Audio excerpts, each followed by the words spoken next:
Washington state has the second highest crime rate, the third highest gas prices, and the third highest homeless population in the entire United States. And are they addressing any of these massive issues? Nope, they are canceling George Washington because he owned slaves and he was generally a bad dude. But they don't want to mention that he released all of his slaves once he died, which was more than any other founding father before him. Washington has a multitude of problems, but instead of focusing on those, they're trying to redesign the Washington state flag and make it illegal for people under 18 to buy protein powder and sports supplements. So they're worried about the teenage gym bros getting too beefy and ignoring all of these massive problems staring them right in the face. And it wasn't always like this either. In the early 2010s, Washington was repeatedly ranked one of the top places to move in the United States, but those days are long gone. Between 2021 and 2023, Washington lost nearly 500,000 people. A local headline in Seattle said that Seattle is not Seattle anymore. The open-air drug use is a problem downtown.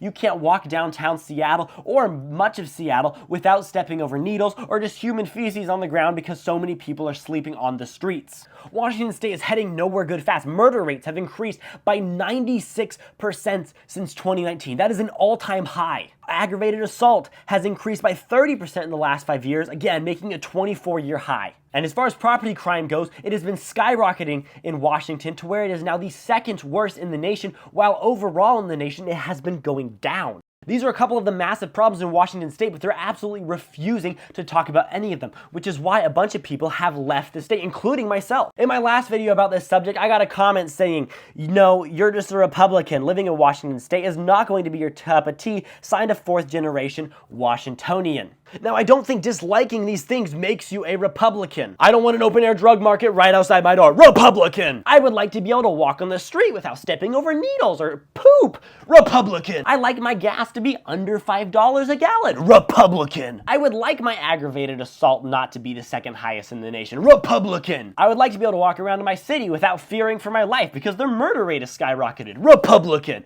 I don't think that any of these things make you a Republican just because you want a safe city or you want things to be slightly cheaper. And as far as you living in Washington for 4 generations, that's amazing. My family's been living in Washington for 7 generations. That goes back to about 1850. Washington didn't become a state till 1889. My family has been in Washington for a very long time, about 175 years. And when we left Washington to move to Arkansas, it wasn't a light decision like, oh, I'm gonna leave Washington on a whim. I'm gonna leave Washington because I think that, oh, you know, it may go in the wrong direction. I love living in Washington. Again, my family's lived there for 7 generations, and last year we moved to Arkansas. If you recently moved out of Washington, drop a comment down below. Where'd you move to? I also got a couple comments on my last video saying that you need to stay and fight, and I agree, there is a point to stay and fight, but at some point you have to say enough is enough. And when you have the homeless population skyrocketing, the drug problem skyrocketing, gas prices skyrocketing, when you have all of these things skyrocketing all at once and the government is willing to do absolutely nothing, and instead they're focused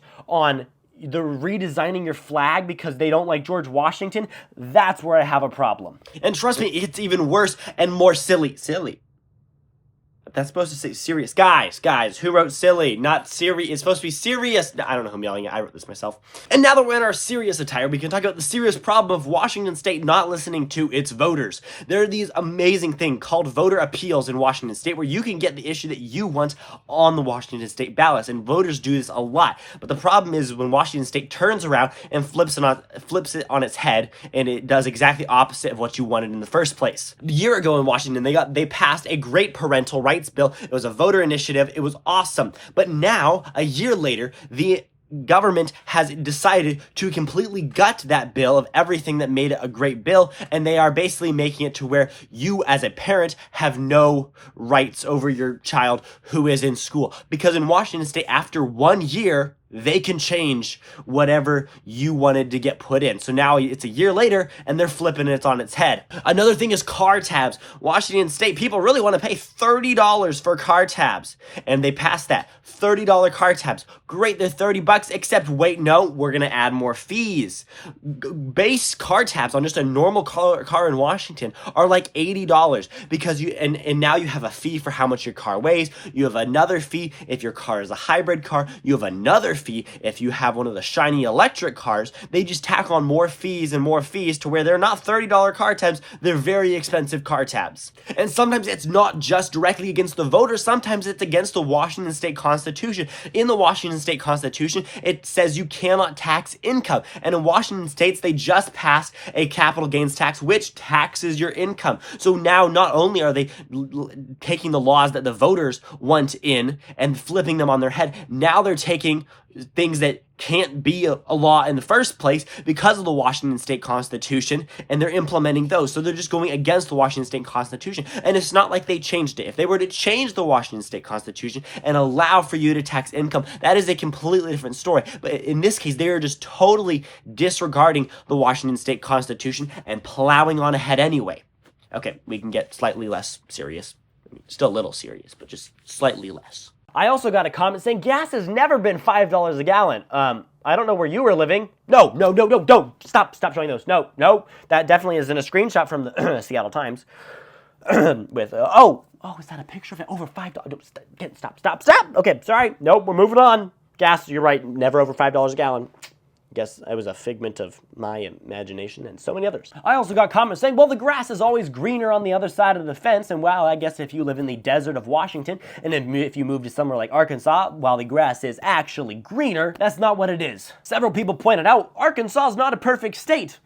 I'm not claiming it to be, but I think it's moving in the right direction, whereas Washington keeps heading more and more south. Some people say the homeless problem is completely unfixable, and that is just frankly not true. Zurich had a huge homeless population and a huge drug problem, and now it is completely cleaned up. They almost have no homeless population, and the drug problem has pretty much disappeared. There is ways of fixing this, but they don't want to fix it. In Austin, Texas, they set up a tent city, and then the voters immediately got an initiative on the ballot to vote out the tent city. And because of that, Austin doesn't have a huge homeless population like Seattle or Portland or a bunch of these coastal cities in California. If you look at a lot of the major cities in America, you would just assume that if you have a big city, you have a huge homeless population, whereas this is not the case. It is policy driven. There's a reason that there's been a mass exodus from states like New York, California, and Washington State. Over 500,000 people left. That's not a tiny amount of people. I mean, Washington's only about 8 million people, so when you have 500,000 people leave, that is a significant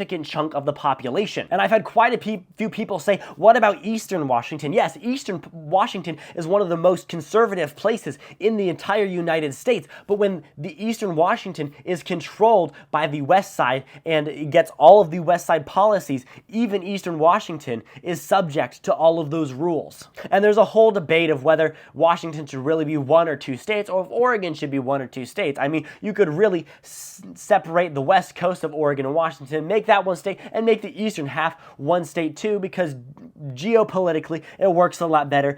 How they make their money is completely different, but that's really a discussion for a different video. Another big reason people are leaving Washington State is the big prices on houses.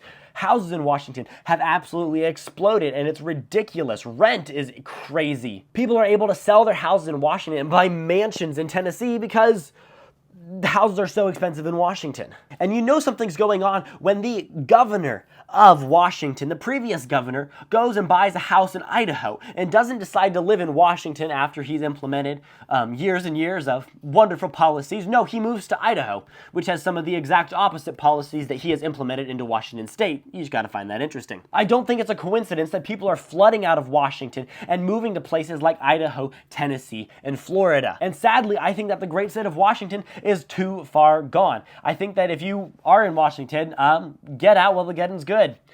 Get out of Dodge. If Washington is refusing to ignore its largest problems while they continue to explode out of control. I mean, murder rates rising by 90% is not exactly a small issue. And if you just continue to ignore these problems, well, they get bigger. Washington also wants to spend tons of your taxpayer money. They want to pardon all illegal immigrants and let them stay in Washington. But if they're in Washington, they can vote, they can get driver's licenses, but they cannot work, which means that they are living off of government assistance, which, guess what? You're paying for. So they want to house all these people. They want to give them free food, free money, all these things, and it's coming out of your pocket. You would think if the most pressing issue in your state is redesigning your state flag, then you don't really have many other problems in your state, but that is not the case for Washington, and I think it is truly just going down the gutter. If you've enjoyed this video, consider subscribing and checking out the video right up here where I talk about the 5 reasons that I left Washington. Yes, I narrowed it down to 5 because I didn't want to make it an hour long.